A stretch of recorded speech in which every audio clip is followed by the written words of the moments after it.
Hello guys, in this video I am going to show you how you can run or use Dolphin 2.5 Mixtral 8x7 billion model by using Python.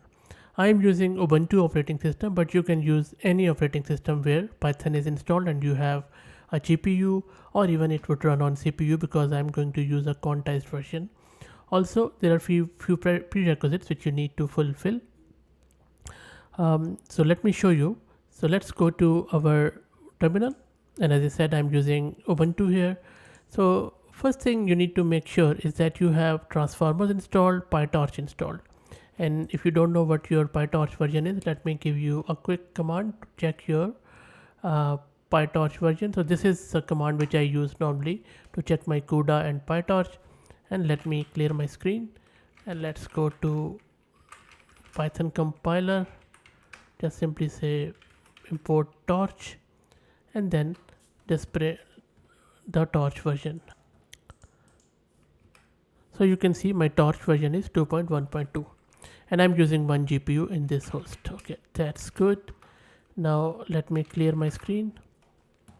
Okay, next step is to install some of the prerequisite libraries. So let me install the transformers and also the optimum. And the command to do it is this pip3 install upgrade this one. So let me press enter.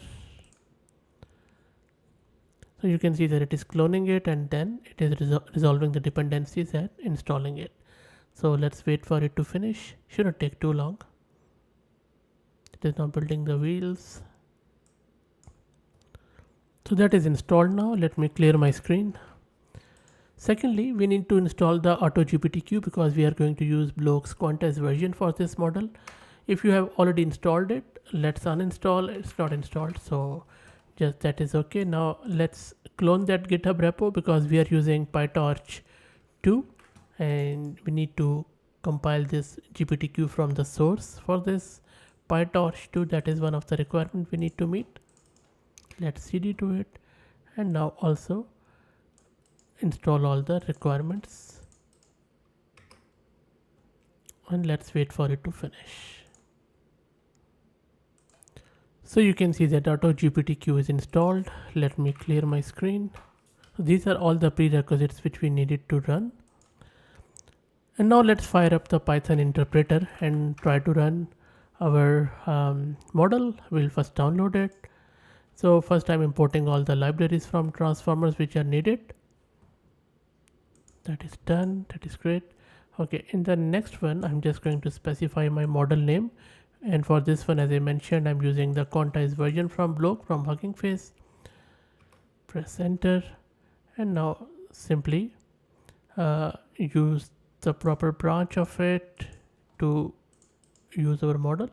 Let's press enter, and that is going to download the model. So you can see that model is around 23.8 gig of size.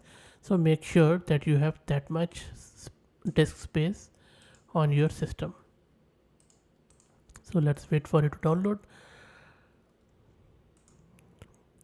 And of course, if you don't want to use the Python interpreter, you can put all of these commands in one go in one file, name that file any but with .py extension, and run it through your command line or wherever you want to run. You can even put a GUI on top of it.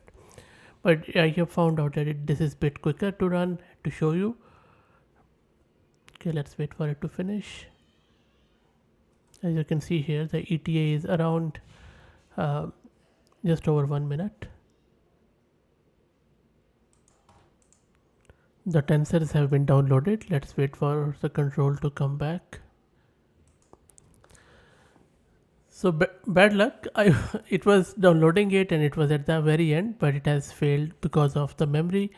Though I've been using one GPU with 16 gig of RAM, but it seems that it was unable to cope with it. As you can see, that GPU 0 has total capacity of 14.58 GB, whereas this much is free. So including non-PyTorch memory. So we need a lot of other memory because it's a big model. So, and I'm already at the my budget capacity, but these are the commands, as you can see. And let me give you rest of the command. So if you have access to the beefy system, you would be able to run it. Let me actually paste all the commands in my VS Code, and I'll also drop all of these commands in my blog and give you the link. Just give me a sec. I'll put them all the command in the VS Code. So this is a VS Code where all the command which I have used so far. So as I showed you earlier, I'm just importing some of the libraries, specifying the model name, and then just using the auto model, creating the tokenizer out of it. And then this is a prompt which I was going to ask, why lion is king of jungle, and this is the prompt template used by this Mixtral Dolphin model. And then this is just a thing I'm printing, and this is where I am passing the tokenizer to the model and with my prompt, and then model is generating the response with the help of all of these hyperparameters, and temperature just decides the randomness of the response. If it is closer to fun, then it won't be it will be very definite, not that random, but if it is closer to 0, it will be very random. Whereas the do sample thing is, this parameter is typically used in Hugging Face transformers library to control whether the model should be doing sampling when generating text. If do sample is equal to true, which it is in our case, the model will sample the next token from the distribution over the vocabulary. But if do sample is false, then the model will always choose the most likely next token. And then usual probability is top P and top K, and then how many tokens max we want. And if you don't know what top P and top K is, I have a separate video on it, but very quickly, top K sampling refers to selecting the next token randomly from a specified number, which is K, whereas top P sampling refers to selecting the next token randomly, but from the smallest set of token for which the cumulative probability exceeds the specified value P. Anyway, so these are the hyperparameter which controls the output. Once the model generates it under the guidance of these parameters, then we are simply printing the response. So this is how you can use this Dolphin, Mixtral, GPTQ model, or even the full model within your Python code. And then, as I mentioned earlier, you can even create a GUI on top of it, maybe a chatbot with Gradio or anything like that, and then play around with it. If you don't know how to do that, I have another video where I show how to use Gradio GUI on top of any model. So this is it, guys. My apologies again that my system crashed due to the GPU memory, but my budget is not that high to have these beefy systems, unfortunately, and this is a big system. So if you have any question, any feedback, or if you're stuck with these commands, let me know and I'll be happy to help. And if you like the content, please consider subscribing to the channel and share it further. Thanks a lot.